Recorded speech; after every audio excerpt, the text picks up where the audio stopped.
Good evening, good evening, and welcome to a new edition of Urban Sentinel Live. This is your host, Reggie Kearney, and we are live here on Tuesday night with a new edition of Urban Sentinel Live. We also have a magazine that we call the Urban Sentinel Magazine. With the May-June edition should be out this weekend. Yeah, I know I'm a little late, but hopefully we have it out this weekend. Glad everybody can... I thank everybody for joining us tonight. We just got some good topics we want to spend a little time on tonight, and just shoot it up tonight. So my guest tonight is going to be my producer, Mark. Glad to be here with you. I was actually just talking about you earlier today because a friend of mine teaches over at Duke University, and he's got a magazine that talks about the Durham voices or something like that. But he's thinking about doing like you're doing and creating a podcast to go with his magazine, and of course he's also a professor and is a divinity person as well. So Urban Kenny is over there, and I was telling him, I was like, because he's got a magazine, I think it's Durham Voices or something like that, and I was saying you ought to have like a podcast version. And I was like, I got this good buddy Reggie, he's got a multiple version where he's got the print version, he's got the TV version, and y'all need to do something similar. So I might have to give Reverend Kenny to come on holler at you, and y'all can figure out how y'all can work together or something. Yeah, that'd be cool. I would enjoy that. Yeah, and he's a central person. I know you and got those ties to the Eagle Land as well. But I got some Durham news before we get to the serious political news, because we had a crazy incident that happened in Durham, and it involved animals and Slytherin animals at that. But earlier today, I think it was like 10,000 people that had their power knocked off and everything like that, and they were trying to figure out what caused the power outage. You got those breaker units and things like that. I forget what they call them and everything, those stations. But they did a whole story on it because apparently what caused the outage was, animals like to get warm too when the weather's getting just a little bit cool in the nighttime. So apparently a snake slithered in there, and the snake ended his life and everything along those lines. But while he was ending his life, the reason that he was slithering was he somehow managed to hit the charger and get fried and everything along those lines. So he was just there trying to get warm and wasn't trying to cause no problems or anything like that. But he managed to end his life as he was trying to stay warm and all in that kind of space. So it was apparently a soul snake, a black snake, and we know black snakes cannot be all that fun all the time, but it was just a little old black snake that was trying to keep warm. And apparently, like I said, I think his life is gone and everything like that. I didn't hear that he had survived or anything in that way, but he is gone in that sense. And like I said, I think he was just trying to keep warm. But even the folks in the community were feeling sorry for him and everything, because one guy was like, look, I understand. He's like the homeless people. He just wants to get a little warmth and everything. He didn't mean to press that button. He didn't know He didn't know that button was going to cause problems for the humans of the world and everything. He was just trying to get a little warmth going on. But that happens from time to time with black snakes. I've heard them crawling up the light pole, the electrical pole, and getting, causing outage because they get get up on the transformer, So that's not unusual to hear of a snake. And that's the word I was looking for. I kept calling it a breaker, but that's the word I was looking for, the transformer. That's I was talking to somebody else about it, but it's not unusual for that transformer to go down with a black snake hanging around and stuff. That black snake can just cause trouble, and you just got to watch out for it. And if he's there, you just got to let him do what he's gonna do. Yeah, and I agree with the other guy. The black snake was looking for some warmth. That's all. I mean, poor black snake gone now. Gone now. He just wanted to be a warm snake. That's all. And that is it. Just want to be a warm snake. So he just want to be a warm snake. But the other thing that happened today is I had some order from my DoorDash, because sometimes a man gets hungry and he got to find some food, and there wasn't much in the refrigerator. But and I was trying to get some simple items because I know I got to do some house cleaning. So I was trying to get like some Lysol, and I think I was trying to get a couple of other items, even some dish detergent. And did you know that the racks, because the guy sent me a picture, that racks were literally empty. So the racks were empty. I'm talking about like those big walk-in refrigerators. They didn't have nothing, so they were that empty. And some of that might be the tariff, some of that might have been other things, but definitely it was some empty things going on. But that's got to be other things. Cause was it the frozen food walk-in? Yep. Yeah, with all the frozen food is manufactured here in the country, so it had to be something else. Yeah, it had to be That's something. causing that. Now, I mean, the boxes. I mean, you do have some stuff that probably is manufactured outside the country. So it could be any number of things that could be an ingredient that they use. It's hard to say. But this tariff mess that your president has got us into, it's just going to get worse. Speaking of our president, what's he doing? Because he was their president, because he's not mine. But speaking of their president and everything like that, does he just wake up in the morning, John, and decide of some of the executive order he wants? Because I can't remember if you are a veteran. I know you got veterans in your family, and I've got veterans in my family as well. But for some reason, he's like, I don't want Veterans Day. Instead of Veterans Day, I want Victory Day 1 and Victory Day 2. And we'll still keep Veterans Day. So I'm still trying to figure out what's with this Veterans Day. I mean, it's crazy about what he wants to do. But I think a lot of it, when it comes to him, is all about control. Mm-hmm. These are my ideas. I'm going to implement them. I'm the president of the United States. I can do whatever I want to do. Oh, I got a bright idea now. I want everybody to put pink light bulbs outside their house. If you don't put a pink light bulb, we're going to have an inspector come out and give you a $100 ticket. And that's his thinking. That's his thinking, And before these 4 years are over with, I think you're going to see a lot of actions come out there. You're going to be, what? Yeah, I'm already doing that a couple times. I'm going like, what were you thinking? Because now, we got a whole nother war going on that just got launched today. So apparently the largest country in the world, India, is mad at the fifth largest. I think they're the fifth largest, but they're definitely up there and everything. Pakistan. So they're going back and forth. And he's just basically like, I hope that they work it out. I hope that everything works out and everything like that. So he's being kind of nonchalant about it and all along those ways. But, this is the same man that said he's going into the Ukrainian war is within a day of coming into office.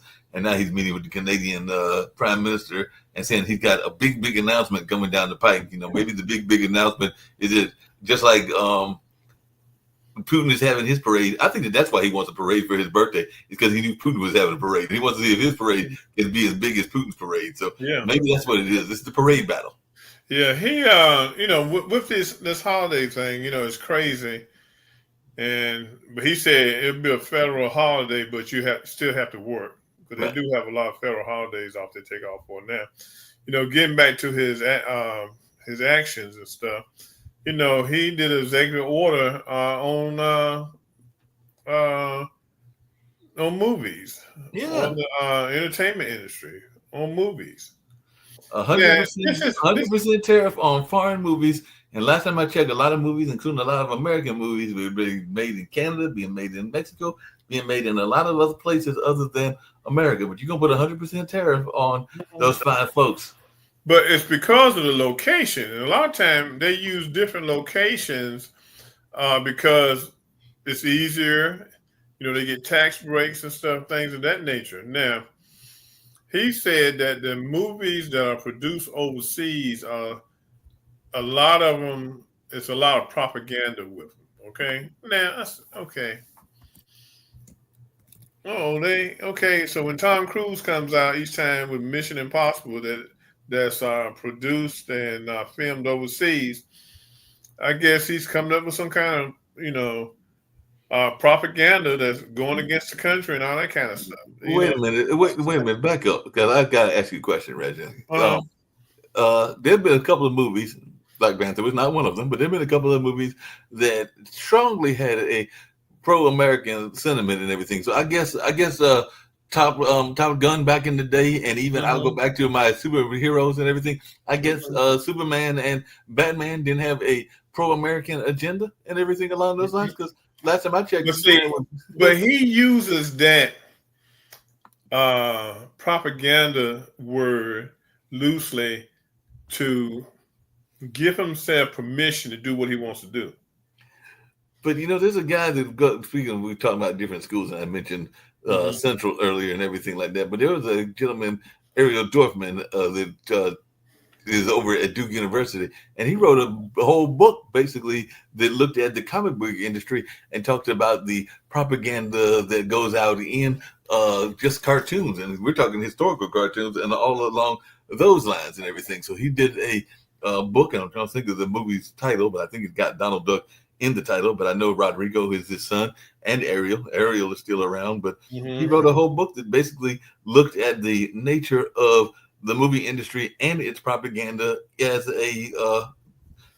using commercial media as a tool for propaganda. That's what the nature of the book was and everything like that. So I'm trying to figure out, did our esteemed leader, did he read this book? Did he know about this book? Or is this just stuff that's coming off his head and everything? Because like I said, it sounds like he's trying to say that they're being propagandized and everything. But like I said, I've heard for a number of years that we've not exactly been innocent of that. I'll just leave it at that. Right.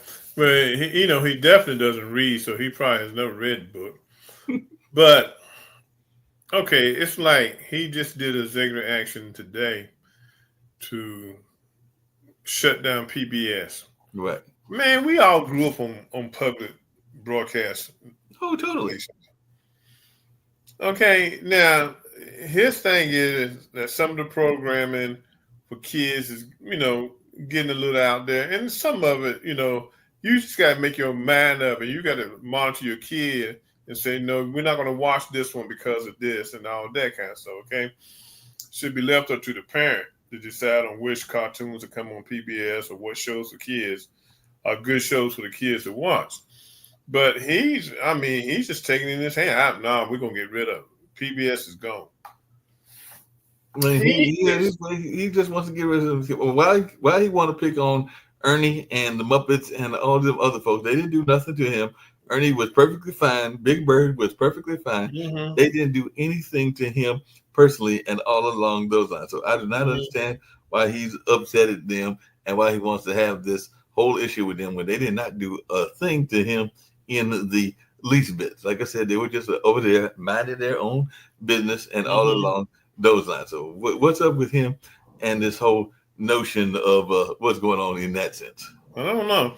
But I'm just looking at some of the stories they got. One from the White House is he's in taxpayer subsidies of biased media. Trump administration kills grant for PBS children's shows. Trump's attacks on funds for NPR and PBS is authoritarianism. It's just that kind of stuff. So, so why are you going to kill these shows? Exactly. So I guess if Mr. Rogers was on there, he was still living. They probably banned him. Older man out there playing with kids, he might call him a pedophile or something, He would have all kinds of issues with him. Mm-hmm. He'd be sitting there going like, why you got to mess with Mr. Rogers? Mr. Rogers did not do anything to him in the least bit, but now he wants to mess with him and all of that says. But I do not get it. The man but most people don't get it, and most people can't figure out why he wants to do this. But that's what they want to do. See, but it all goes back to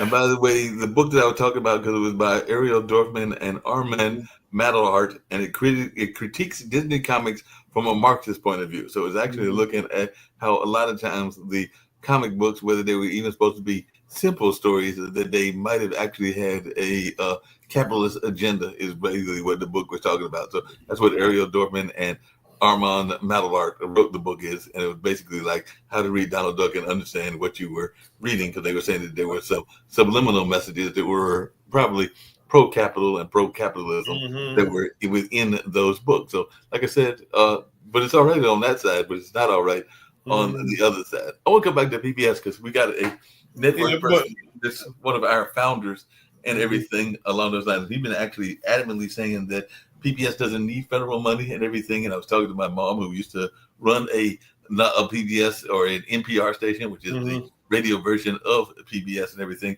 And I was like talking to her, and we were thinking that one of the things that we know about commercial television and commercial news even is that it's in the business to make money. So a lot of times they are doing stories that are going to be either sensational in the sense of crime and things along those lines. And of course, a lot of sports coverage. And of course, they want you to know what's going on weather-wise, because that's very important to you getting to work in all along those lines. But a lot of other stories would probably be missed if it wasn't for public broadcasting, whether that's either PBS or NPR and everything. So they probably do need that federal support, because as I was saying earlier, I think the Corporation of Public Broadcasting was founded in 1967 and probably under Kennedy and all along those lines. But it was done as a way that people could get one education that they might not be getting from their regular school system, that they could get some news that was important to them, even including some of the farm news and all of those lines. But it has served a vital purpose, and I don't think that purpose has been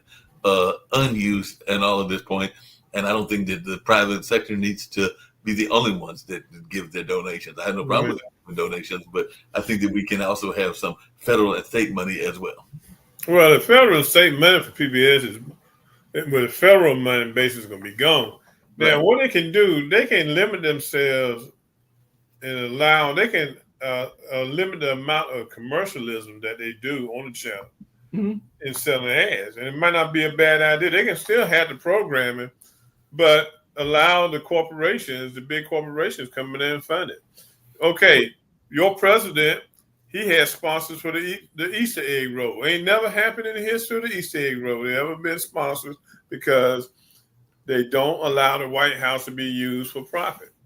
Wait a minute, back up, because I had not heard this. So there was literally a section of the White House law that was sponsored by, say, Frito-Lay's or something like that. So there was Facebook, Meta, Amazon, and a couple others, and they paid like $250,000.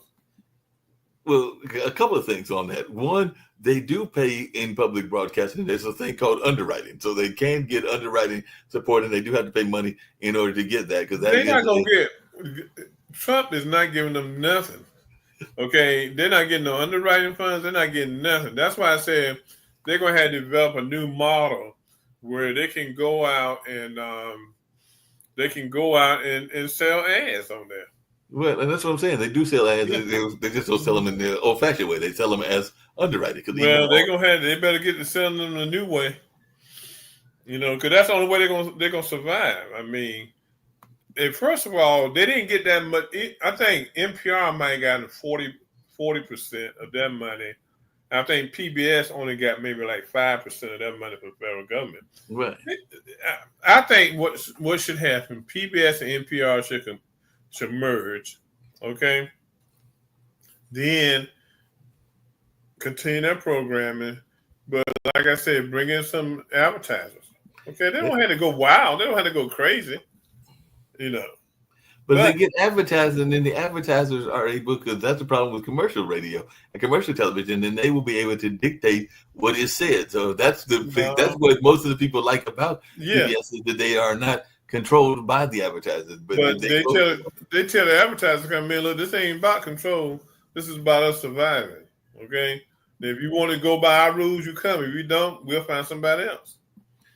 And that might, but you never know. And there might be enough donors out there that might look at this as a cause. Like Bezos' ex-wife, she might look at it and say, this is a good cause for me to take some of my billions and give to them, Yeah.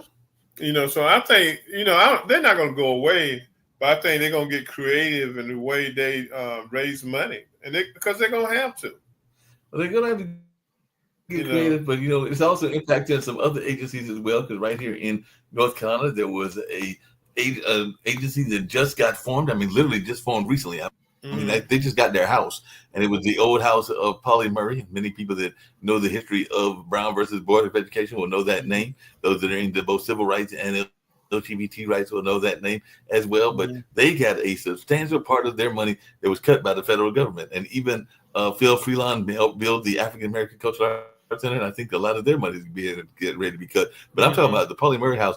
Literally just opened their doors like maybe less than 6 months to a year ago, and I Mm-hmm. want to say it was something like 700,000 or something like that they literally got yanked from them and all along those Mm-hmm. lines. So you can imagine that that's a big chunk of your planning that you were planning to use, and it's gone. So now you got to go to the people and hope that they're going to give you some money and everything like that. So he's impacting the people in a lot of ways, and I don't think that he really cares. He doesn't. He doesn't. I mean, they got a congressman. I forgot what his name. I was reading an article today saying that HBCUs were segregated schools and we need to get rid of them. Okay, dude, why do you think we got HBCUs? Because your great granddaddy and your great great granddaddy didn't want blacks to go to white schools. Exactly. And that's why these HBCUs here now. So don't come punishing HBCUs now because of some fact you think they should be integrated. And most of them are. I mean, when I came down for homecoming this year at North Carolina Central, I was amazed at the number of whites that were there with NCCU shirts on, enjoying the homecoming. I mean, so Oh, they're there. and there's a certain and there's certain departments that are they pretty much run. I hate to say it, but Yeah. well, we got some good black lawyers, and there are definitely some strong black lawyers. I think that one of our past governors actually went to Central's law school and Yeah. everything Yeah. like that. So there are a number of white lawyers that went to Central because Central has a strong law department. So definitely there are Yeah. departments that have Well, a strong reputation. a lot went there because they'd be the minorities and they got money. Okay. That's how Yeah. they got the money to go to school. Okay. Yeah, that is true. There is such a thing as getting the break because you are now the minority. Yeah. So they did get that minority scholarship because they were the minority at a majority black school as Yeah. opposed to the other way. But when you look at Tennessee State, they have been able to maintain their cultural identity, even though they were made to merge with University of Tennessee, Nashville. Okay, Mm-hmm. they wanted to change the state assembly, then they wanted to change the name to University of Tennessee, Nashville. They wanted to change Tennessee State to that, but Tennessee State pushed back on them. But they have a large white population at Tennessee State now, you know. And Right. that's what they want to do. Because, like I said, that one time there was a push to take Fayetteville State and Pembroke and merge them together. Okay? Well, You know, hey, and they fought that. And one time they wanted to change UNC's name to University of North Carolina at Durham. yeah, they did want to do that at one time. No, I think that was going to be Duke. I think that was going to be UNC at Durham. Yeah. So it's Duke was going going to be UNC Durham, and Chapel Hill would still be UNC Chapel Hill, and everything like that. to. Speaking of UNC and everything like that, I'm not exactly a spring chicken. Got to hit 63 in another couple of months and all along those lines. But what do you think about Belichick? And apparently he's got this somewhat rich girlfriend that's in her early 20s because apparently she's made some money off of real estate. Now, whether that was with his money or her own money, that I'm not clear of. And apparently it pays to be smart because apparently she was reading a book on some sort of logic, and that's where they met on this plane because he was impressed with what she was reading, and it had something to do with logic and deductive logic and everything like that. So he was impressed by this young 24-year-old. So I know that you got just recently had grands in your life, and you've got other life events that have happened in all in that space. But if you were, and I know you're happily together with your other queen, and everything like that. But if you were not, would you? And you were 73, would you be trying to pull up some 24-year-old the way that Bill Belichick has? I don't know about all that, man. I tell you, boy, that'd be a headache, man. That'd be a headache. If you ain't doing what you're supposed to be doing, she gonna be gone. Gold. They ain't gonna stay there forever. But you find this more prevalent in the white community with white men than you do with black men, okay? Yeah. And they just don't have no age difference. You look at what's the guy, Pacino. Yeah, Pacino, he had a baby in his 80s. Almost 90 years old. He almost 90 years old. It just had a baby. Yeah, so then that might be a little suspect. Man, almost 90 years old. He better go have a DNA test done. But that's, they do that, that's what they do, so I don't know, but I wouldn't, Probably at my age, if I was single, I would be in the 50s, Right. mid 50s, you know. Keep it at least somewhat reasonable to your own age and everything like that. Yeah, I mean, you know, and that's based on the fact my wife, she's I'm 67, she's 58. So I mean, yeah, I can't see myself going backwards, you know. Going That all far down. That's going, like going my down to daughter. My daughter's 27 years old. What I look like? I mean, for real, No, that'd be like going down 24. to your daughter's age. Yeah. That's just I don't get it. And even in the pictures, I'm sitting there going like they. I mean, I know there was that popular TV show, The Odd Couple, but they definitely look like The Odd Couple. But apparently, she's running for Miss Maine and gonna I guess have to answer questions, and she didn't want to answer certain questions like how they met and stuff like that. But yeah, it'll be interesting to see how this all plays out. But I heard they scared of over there at UNC. Are they scared of her? Are they afraid that she's? They said she be going to the meetings and you know, she might just sit in the background and she went to spring practice and everything, and someone was getting to jump off, and she stepped in. She stepped in and told them what they need to do. You know, so I guess they intimidated by her. yeah, they are. They are. I read an article on that, man. They don't want her around. Don't want her around at all. They already afraid she's gonna disrupt things, and I guess he's thinking about getting himself his own PR person. And But see, along those lines. this is the thing.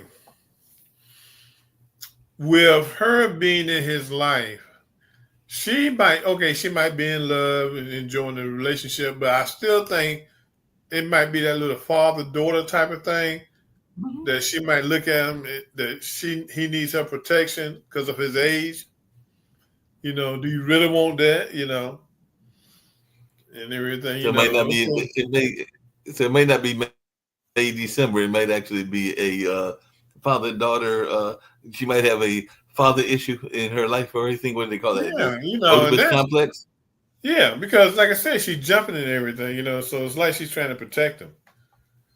You know, I can see it when they get up in the morning. Did you take your Geritol? You know, stuff like that. You know. Well, she got to check out the Geritol first, and she got to make sure he got the blue pill because she is younger. A blue pill might kill him. The blue pill might be the end of it. Yeah, it might be the end of it, but it'll match it with Carolina Blue. So I mean, hey, Carolina Blue, the blue pill. Maybe that's what he's got going on. And let's not forget, he is here in RTP, and this is the Research Triangle Park. So for all we know, he got some young scientist that's over there at UNC getting ready to graduate that might be over there researching and creating a new super blue pill, because we do have here in the Research Triangle Park like to make new drugs and new designer drugs and everything like that. So they might be making something that might be doing all kinds of wonders, you know. Yeah. Well, we know. But see, I guess a lot of times too, you only as old as you feel. Okay. That's true. Now, mentally, his mind might be of that of a 40-year-old person or something like that. You know, right. He might have good command of his faculties, but I don't know about his body. You know, and I'm sure his body not operating like an 18-year-old now. You know, but he's happy with her. You know, so apparently he's happy with her and everything like that. But speaking of those drugs and everything, if there was a drug that was invented and would let you get to a younger age, because you know they're making all kinds of drugs over there at the RTP. If they ever came up with one, because I understand from my cousin that they were doing one over the whole notion of warp technology, but they came up to you and said, "Hey, we got this drug that's gonna let you become 30 years younger and everything." Would you take that drug, or would you be like, "Nah, that's all right. I can't be dealing with that particular drug and everything"? Skip it, because the side effects might kill me. The side effects might kill you and everything. But coming back to Jordan, apparently he was impressed, and I can understand you being impressed. If you see a 24-year-old reading a book, now given that it might have been a book for a textbook, but the book was literally called Deductive Logic. So if you were sitting there and you saw a young woman that was reading a book called Deductive Logic, one, I'm thinking it's probably a textbook, so I'm not overly impressed because I'm thinking it's a textbook already. But maybe he was impressed because of the title of the book, because apparently that's where they met was, and then he put an inscription that I think had to do with the Super Bowl in that whole thing. But apparently he was impressed because the book was called Deductive Logic. Hey, I just thought of something, Reggie. I don't think he read the book, because if he read the I book, doubt it. Yeah, because if he read the book, wouldn't deductive logic tell him that he was already in trouble? Mm-hmm. Because by the nature of the title, that you would be deducting something logically. So that's the title of the book. So I'd already be worried by if I knew that was the title of the book and that I wasn't following that in my own life or in my own relationships. Because it seems to me like he's not doing a lot of deductive logic in what he's doing in his life. But I could be wrong. What do you think? Hey, I think the man just enjoying it. I think he's probably go to bed every night smiling. Boy, I got another 24-year-old. Got a 24-year-old, he hitting that. He probably like got a big ass grin on his face every morning. Speaking of big ass grins, I got another question for you. This involves one of our other favorite people, Mr. Elon Musk. So apparently, Elon Musk and his employees have voted over there in Texas that they're going to have their own city in Texas called Starbase. So Starbase, Texas, literally exists now. I think it was voted on about 2 or 3 days ago. So he now has his own city, and when I think he said he's going to blast off people to Mars and maybe Mercury and other places, but they voted to make Starbase Texas a city. So are you going to be heading to Starbase Texas anytime soon? Are you going to be joining the people that might be moving to this new city that Elon Musk now owns? Hey, they better be careful dealing with Elon Musk. The way this stuff going down the tubes, rightfully so. But I don't know. People still support him. I look at, how you spend your money and what you purchase, that's your business, okay? But I tell you, after he has tried to destroy the government like he did, I wouldn't be buying none of his products, okay?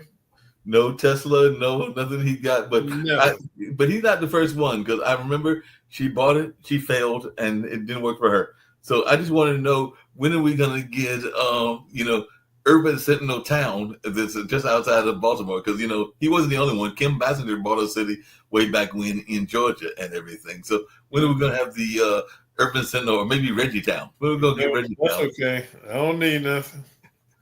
My yard, my house is my town.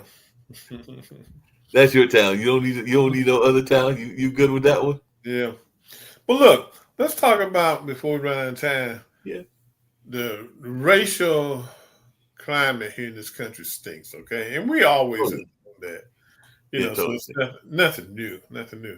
But what you think about this white chick who used the N-word against this 5-year-old boy? They got this company that does a GoFund, type of promotion, and racists around the country have given her almost close to $1 million. Whoa! I didn't know it was that much. Yeah. And she used the N-word on a 5-year-old boy. On a 5-year-old boy, and the MAGA people have given her close to $1 million. You said? Yeah. Let me see. What was her name? Racist. He uses N-word on 5-year-old. Let's find out. Yeah. We're gonna blast her out. Let's see. What the lovely DuckDuckGo says. Oh, okay. I found it. 600. I found it too. $675 million. $675,000.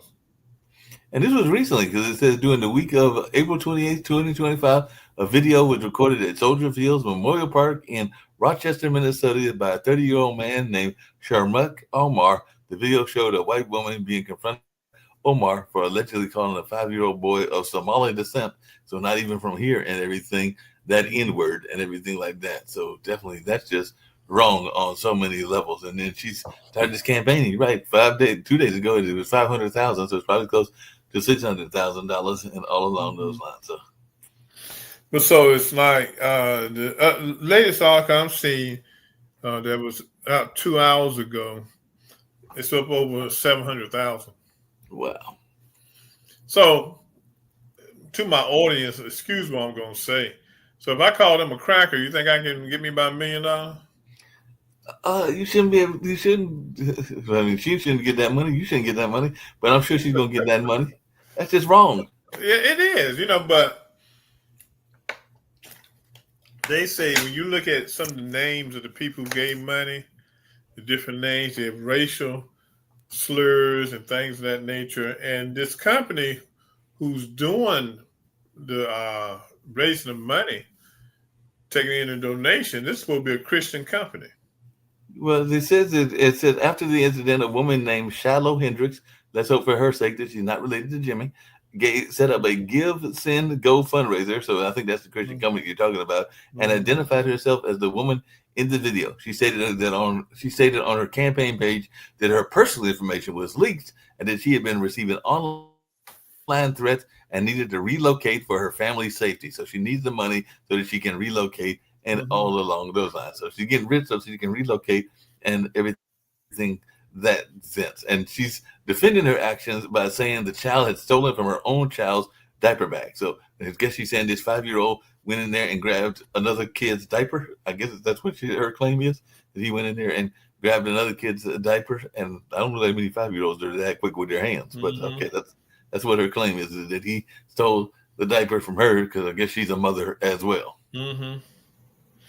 And you know, it's this country. It's like, okay, a lot of these racist whites that are contributing are basing their thing on the young man down in Texas who, you know, he said was self-defense, stabbed this young football player when they were at a football game, and they started a GoFundMe account for him. Okay, to help with his defense fund.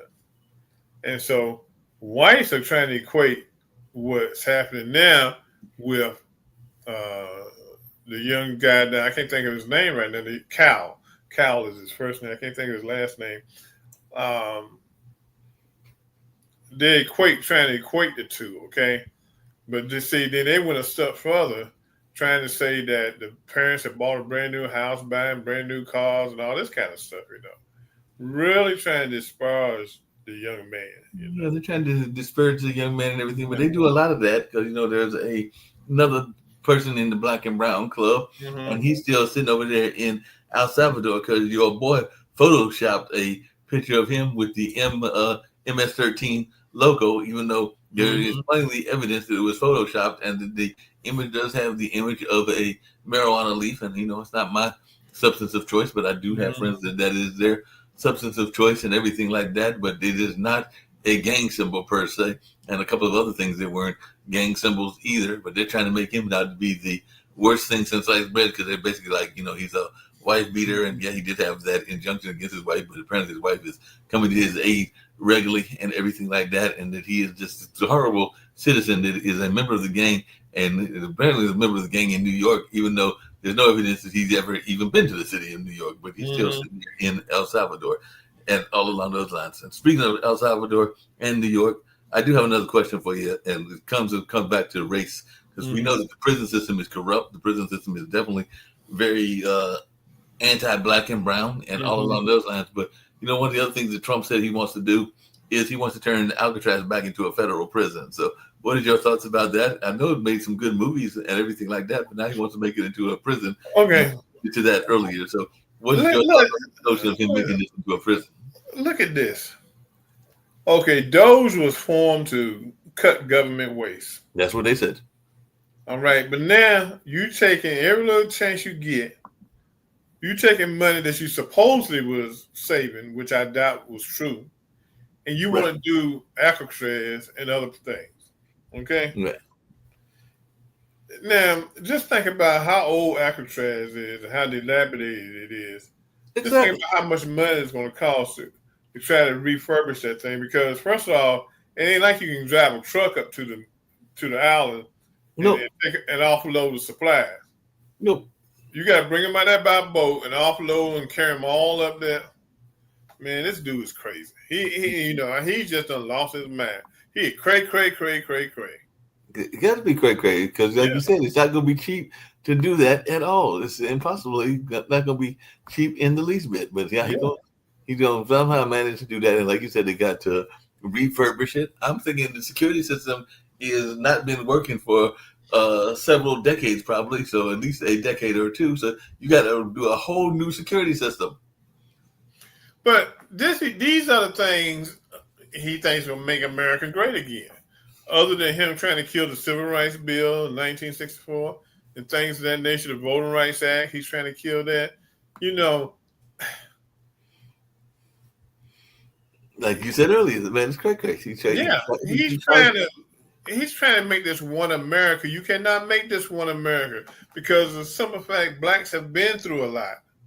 Okay, no, exactly. So you can't wake up one day and say, "Oh, okay, we are just one big happy family now." Okay.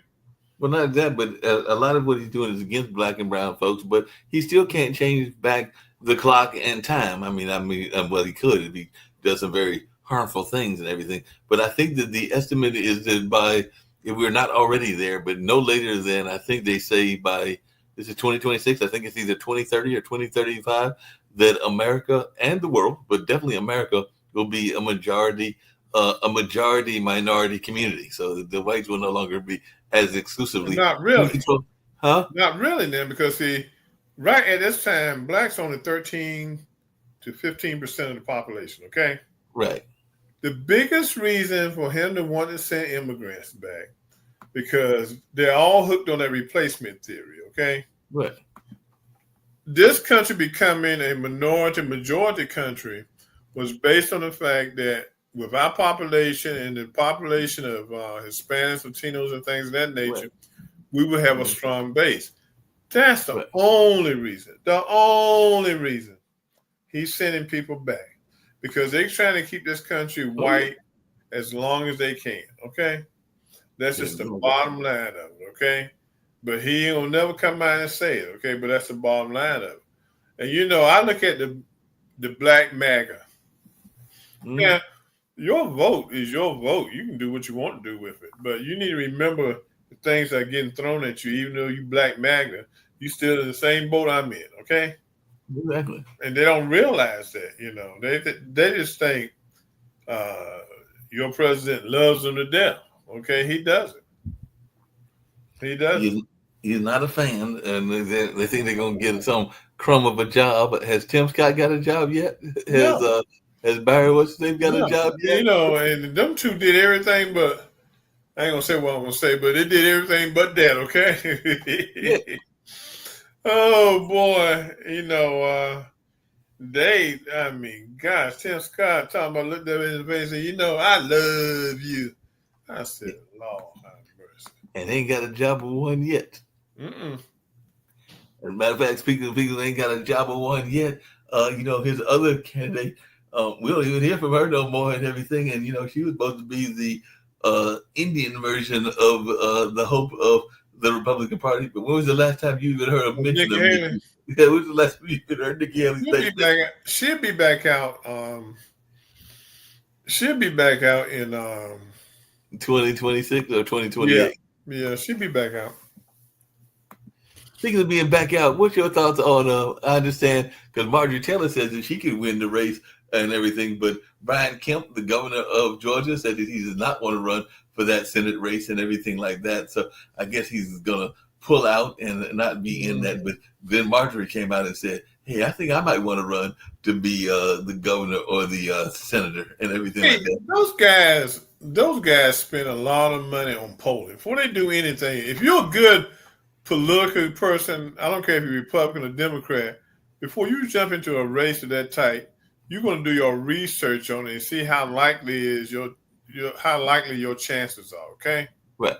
You're not just going to go out there and jump into the race. So that's why a lot of those guys, they spend money on posters to go out and look at the polls and see how people do that in name recognition, how people feel about them and everything to make the determination. You got to realize Georgia is very close to going to becoming a blue state, okay? Right. So those are the things they look at, It's just like up here now. It's a guy who said he's going to run against Wes Moore, okay? Now, Wes Moore got national appeal. He got everything, okay? But this is the thing, and I'm going to be blunt about it. What can this white man tell me is going to make me go out and vote for him instead of Wes Moore? Right. Now, granted, Wes done some things I ain't happy with everything. Taxes have gone up. I was noticing now that to get a 2-year license plate now is almost $350.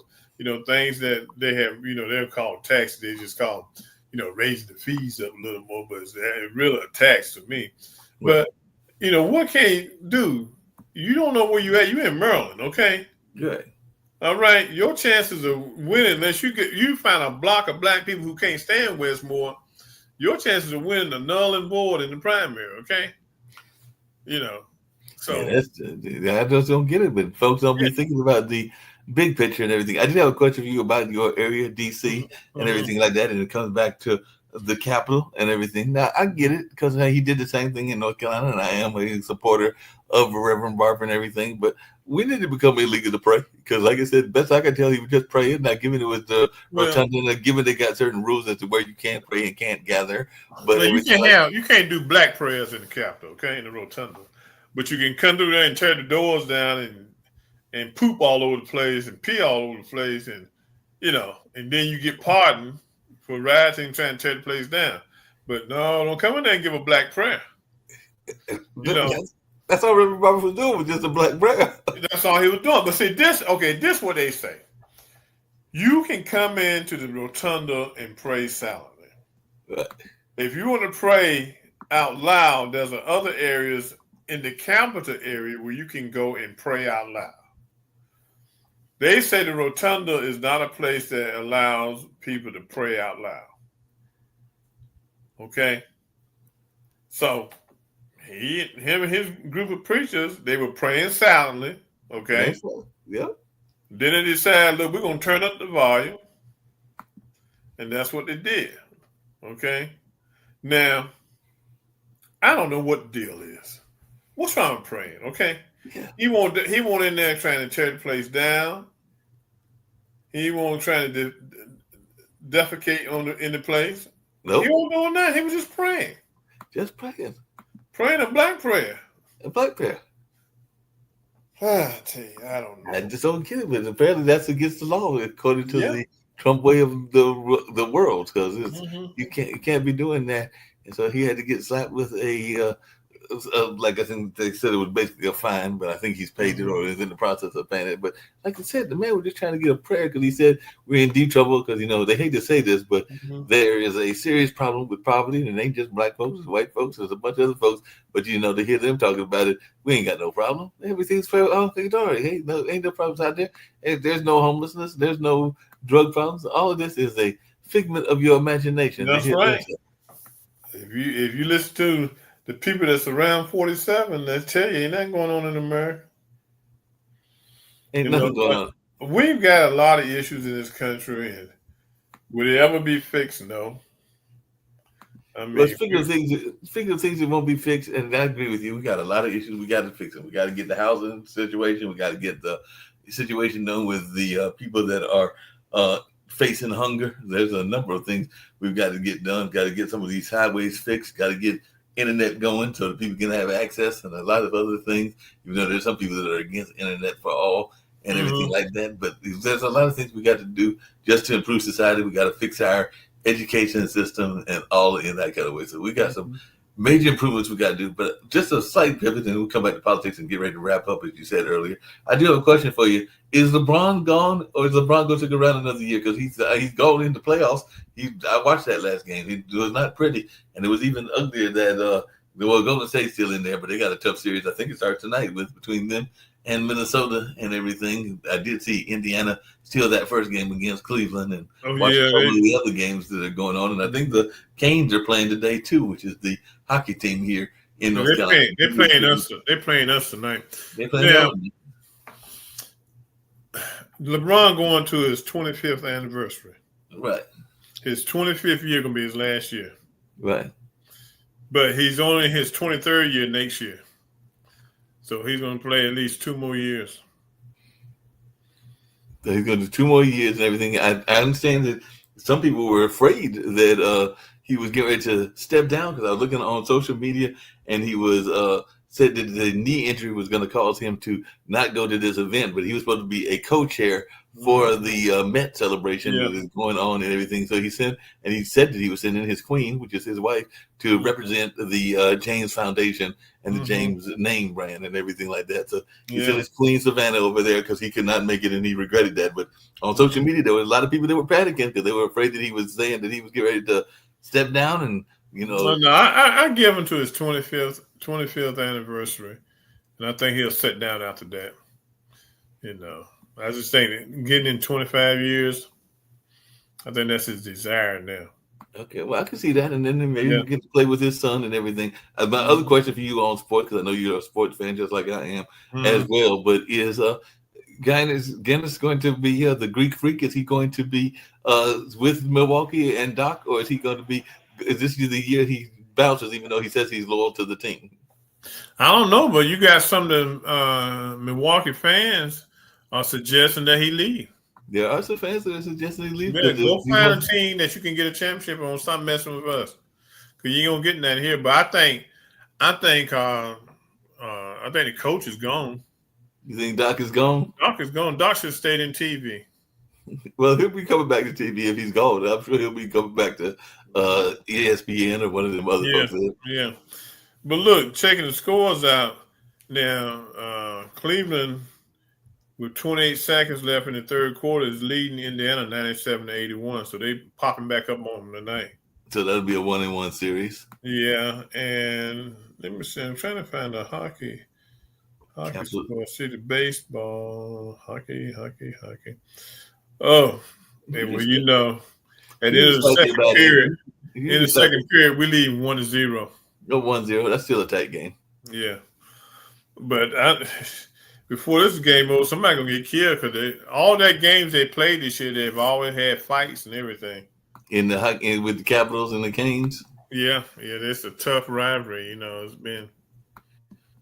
It's been tough. So I mean, we got a good chance to win the Stanley Cup this year. I mean, y'all got a good chance, and I think whoever wins this series should be able to win the Stanley Cup because I think they'll get past the next round. So I think whoever wins the Capital Canes series will win the next round and then be in the Stanley Cup. So I would agree with you on that. The winner of this series, I'm predicting, will win the next game, and then they'll be in the Stanley Cup. Whoever wins this series, because I think this can go. Didn't the Canes win it? Didn't the Canes win it like the first year they were in the league? And I think it was the first year they were either the first or second year, but it was early in their career. Yeah, so they started out good. Oh yeah. And they've had strong teams, and they've oftentimes had strong teams in that area. Well, some friends of mine, they got a concert coming up this Saturday. I'm supposed to be at it, but it's supposed to involve your go-go music. So Trouble Funk and Belladonna will be in town. And then What's the Experience, which is a Frankie Beverly tribute band. I think that's the name of the band. I know it's got Experience in the title, but they'll be here as well, and that'll be on Saturday. But this same promoter, or along with some friends associated with that same promoter, they did a boxing match. So they had 4 pro fights and 6 amateur fights in Dorton Arena. So I did not make it to it, but I understand there's some good fights and everything like that. I just wanted your take on boxing as a sport, because I remember it used to be very popular back in the day, and Joe Frazier and stuff. But what is your take on boxing as a sport? It's not what it used to be. I don't even know who's boxing these days. I mean, we've had some good guys like in the lower divisions come out of the DC area, but it's not like it used to be. It's just not. It doesn't carry that weight anymore. Doesn't have that weight anymore. Folks aren't as excited about the fights. The wrestling, as fake as that is, people love it.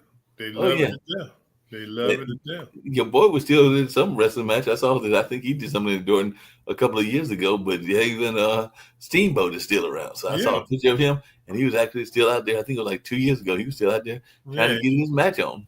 And you look at UCF, and UCF ain't fake. Them guys, they're about trying to kill each other. Oh yeah, you talking about that mixed martial arts? Yeah, and they doing real well. They're doing real well with boxing. Boxing ain't what it used to be. Because like I said, UCF has taken that over, the mixed martial arts, because you're doing boxing and kicking. You're acting like a crazy man out there.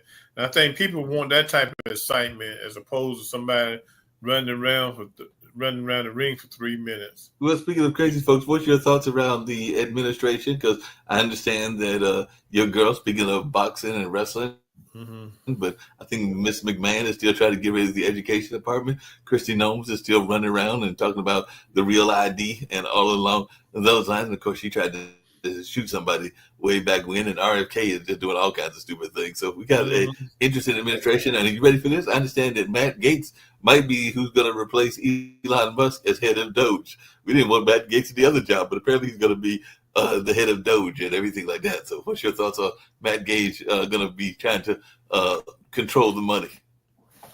Well, the thing is, white boys can do crazy stuff and get away with it. If it was a black guy, he'd be in jail just off of accusations, you know? Yeah. And he know good and well he was with underage girls, gave them drugs, and paid them for their time and everything. He knows that. Talking about, oh, well, I always give people money. No. You gave people money for a specific reason. Well, I'm not going to be surprised. I was watching, I know this is fiction as opposed to facts that we're talking, but I was watching an old episode. I think it might have been one of the Law and Orders and everything. And one of the settings was something that I forgot still existed, even in the post-pandemic age. But one of the settings was a sex club. So I think that those things still exist, even in 2025. And y'all even got something in DC where you can literally go into a room and you might be running up on just about anything because it's a sex club. But I forgot that sex club even existed. But apparently they are a popular thing. They're not quite a brothel, but they got like the club atmosphere, and you might just go knock on a room, and there might be some people doing S&M, but there might be some people doing whatever they feel like doing. And I know that some of your authors talked about some of that even in their books and everything. And I think even Zane talks about it. So is sex clubs and swinging a real thing, or is that like something that's just a figment of people's imaginations? No, it's a real thing. Very discreet. Very discreet, but it's a real thing. Back when I was at the radio station, WNCU, we had a party, and the party was the same day as a swinger party was going on. And I was shocked at some of the people that were at that party and everything, because I think, like I said, we were there. Jerry was still living because he passed away. I think that was last year. Then he passed, and he was the program director. And we were sitting there and talking and just enjoying ourselves. I think we had it wasn't Frida Payne. I think we had Frida Payne as our guest, but next door, because it was in a hotel that's not a hotel anymore and everything. And I remember talking to the people, and I was like, so what did you do? And I think one of them was a police officer. I think another was an educator. So you're right, it's very discreet. So you go into your classroom, and that person might have a whole nother life that's involving them being it was a wife swapping event. That was the other thing. Swapping event and everything. And I'm going like, wait a minute, you're here for what? And the old guy was like, I think he was up from either Charlotte or Asheville, and he was I think that might have been the police officer. And then another person was like, yeah, I'm a teacher. I'm going like, you know what? And you doing what? Y'all swapping each other's I don't get it, but that's what they want to do. That's what they want to do. That's what we want to do. But hey, I know that you've had some of your guests that have talked about it, but Reggie, it ain't just the white folks, because you've had a whole chapter of black folks that are doing it. I thought it was a majority white thing, but I think even a bunch of brothers and sisters are getting involved in this. Oh yeah, they're getting into all that crazy stuff. Now I got a friend who's in a polygamist. He's a polygamist, and so I didn't believe it. I ran into his sister one day, and I was talking to his sister. She said, your boy got about 2 or 3 wives. And I said, huh? I said, man, with his temperament, he can't just hold on to one. So I called him. We were talking, and he said, what'd he do? When he got the second one, they sat down and interviewed her. They interviewed her? Yeah, to make sure she was compatible and she was down for the cause. I said, okay. I said, boy, you do your thing, man. Well, I ain't mad. I remember when the buses were running and they were costing money. I was coming from Chapel Hill, and I ran into a friend of mine that I've known for years and all along those lines. And I think she was on her way back to her relationship, because she was telling me that she was going, I think later on that day, and this was before the pandemic, so it's like 2019.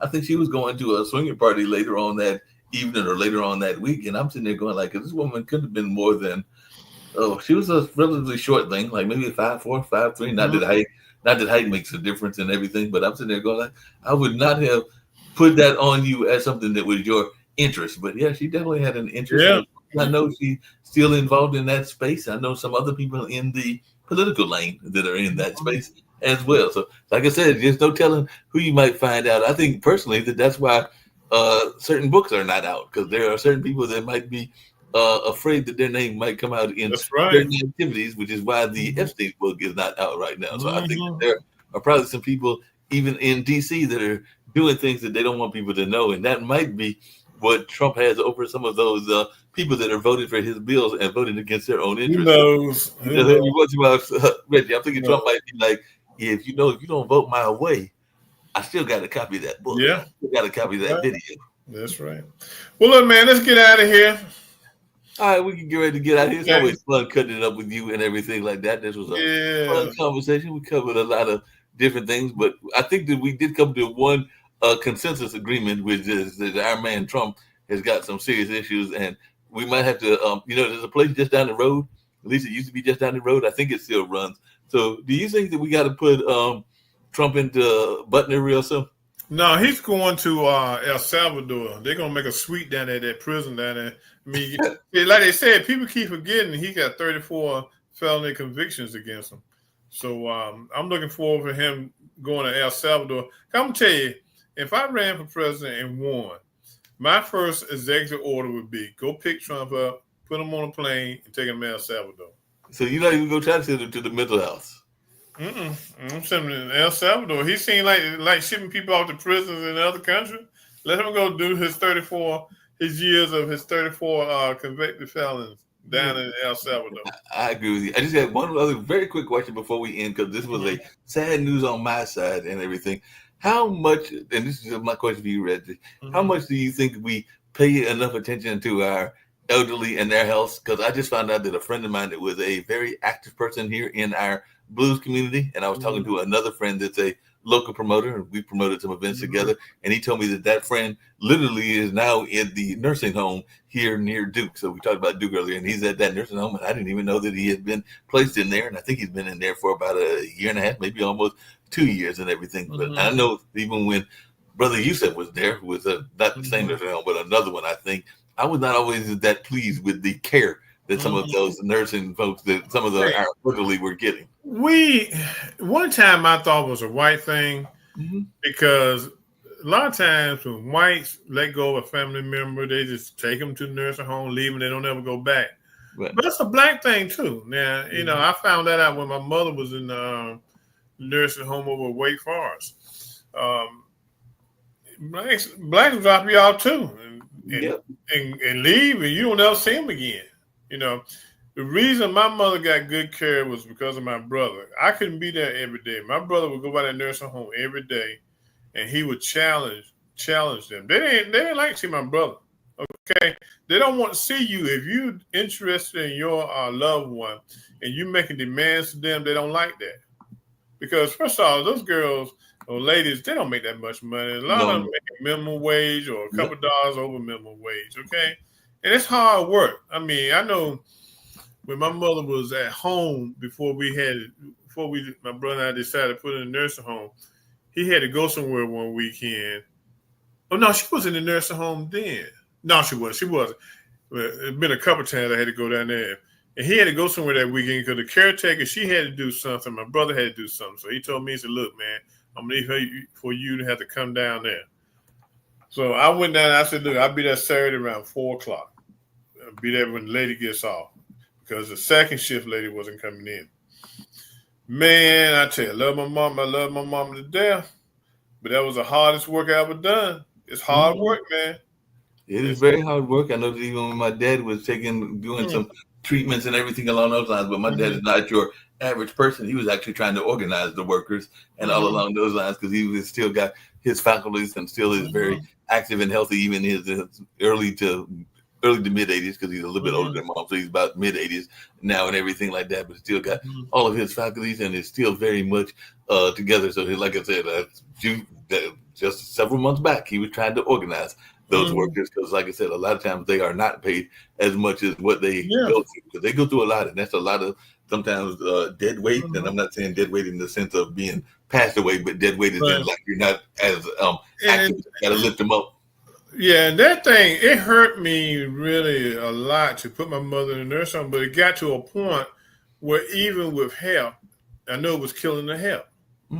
It got to a point where she just really needed that 24-hour, because you never know on a Saturday afternoon somebody gonna call you. I'm all with him in Maryland, and saying I can't go in that Saturday. You sitting there, man, what I'm going to do? Who I'm going to get to go sit with my mother? You know. So you got to find, some relative or somebody in the neighborhood. Look, man, I'm on my way to North Carolina. Can you just go to the house and just stay with her till I get there? But it's a lot of people, man. They drop them off. They don't never go back. Yeah. Because the first Thanksgiving she was there, I went by Wagner's and they had these prepared dinners and stuff. So, I said, I just grab a couple of those and throw them in the microwave and just, spend some time with her. And so I picked up that day and took her over to the house, and then I brought her back. So then when I was coming back, this white gentleman, he was coming back. He said, "That's your mother?" I said, "Yeah." He said, "Man, I wish I could have." He had some cake in his hand, and he had come back to the nursing home to give his mother-in-law the cake because he said his wife said she didn't want her mother at the house for Thanksgiving dinner. Oh, wow. And he said he told me, and he said, "Man, that's the best thing you could have done. Drove down here to take your mother home so she could be in surroundings for Thanksgiving dinner." But he said his wife said she didn't want her mother there. Wow. And that's how they do. So, like I said, it's both a black and white thing, Both a black and white thing. We got to do better with the way we treat our elderly people. Just like we got to do better with the way we treat our. Well, it's not going to change. Now, Asians, when you grow up, you are tasked with taking care of your elderly parents, okay? No matter what age they are. That's your job, okay? If they're 50 years old, you're 20 years old, that's your job. So some cultures, that's what they do, okay? But not here in America. Boy, you better have some money, somebody take care of you if you get sick, man. You better have some money to be taking care of you sick and everything because the medical system is corrupt. That's one of the other things that they really need to fix it along those lines. And you're right. Well, some of those Asian cultures, they might have 4 or 5 generations living in one house or sometimes just one apartment, but they got everybody giving respect to each other. And along those lines, like my next door neighbor is the 2 countries that fight each other. She's Ethiopian. I think she's Eritrean and everything. But I see her with her grandkids all the time because the kids be coming up, the grandkids be coming up, and they be visiting her on a regular basis because they got a great deal of respect for their elderly. Yeah, one of my neighbors, they're Indian, and I don't know if it's the mothers, I don't know if it's the wife's parents or the husband parents, but they staying in the house with them. They got like 2 or 3 kids plus the parents staying there. That's what they do. That's what they do. I know we will get out here and have some more of these deep discussions tomorrow, but I just had to find your thoughts on that because that really shocked me when I found out. Yeah, it don't shock me. It don't shock me. If anything, I'm disappointed in the family member for not taking care. I look at everything my mother and father did for me, and it would have been crazy for me not to be able to take care of them because that's what I'm supposed to do. Yeah, I feel that's what I'm supposed to do. Exactly. Okay, look, man, I'm going to roll to the audience. Hey, it's been good tonight. We've been sitting here talking about some current events and some not so current events. So, come back next Tuesday night, same time, same place, 8:00 p.m. for Urban Sentinel Live. Hey, Mark, have a good rest of the week, man. Do the same. Looking forward to talking to you, and I'll let you know how the Go-Go concert went. By next week, I would have already done the concert and would have seen those amazing bands. So I'll let you know how. Okay, let me know, man. Take care. Peace.